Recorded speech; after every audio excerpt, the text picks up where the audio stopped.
Want to build bigger shoulders? In this video, I'll give you a brief overview of shoulder anatomy and exercises you can do to train them. The shoulder muscle, formerly called the deltoid, is the most superficial muscle of the shoulder joint, which defines the round contour of our shoulders. And since the shoulder joint is the most mobile joint in the human body, it plays a role in countless arm movements. In my opinion, the deltoid is the most important muscle you should train, at least the middle part, if you want to achieve that upside down Dorito shape. Of course, the rest of the body is also important to train, but when it comes down to the torso, the Dorito chip is the goal we're all striving for. The deltoid muscle consists of three parts: front, lateral, and rear, each with its own functions. The front part performs shoulder flexion, or moves the arm up and forward; internal rotation, or rotates the arm inward; and assists in horizontal shoulder abduction, or helps your chest horizontally move the arm towards the body's midline. The lateral part performs shoulder abduction, or moves the arm up sideways; and the rear part performs horizontal shoulder abduction, or horizontally moves the arm away from the body's midline. External rotation, or rotates the arm outward, and assists in shoulder extension, or helps your back move the arm down and back. A lot of functions, right? But don't worry, you don't need to remember all of them. You just need to know the main one for each part of the deltoid. For the front part is shoulder flexion, for the lateral part is shoulder abduction, and for the rear part is horizontal shoulder abduction. If your workout routine includes all of these movements, your shoulders are getting all of the work they need.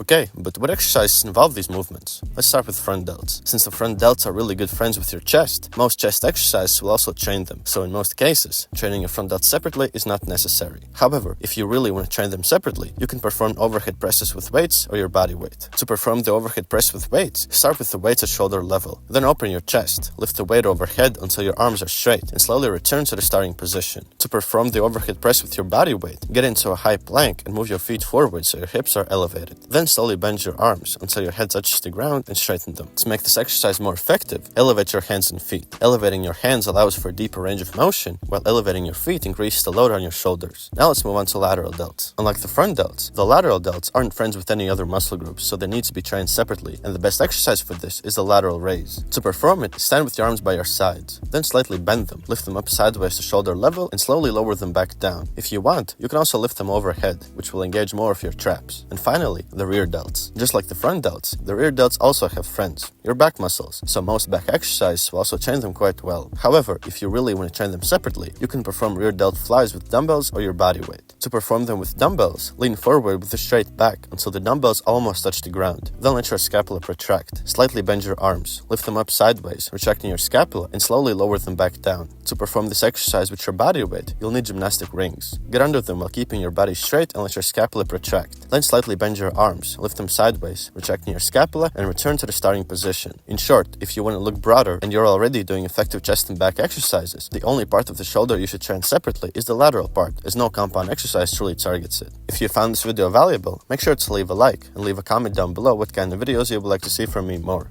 Have an awesome day. Peace!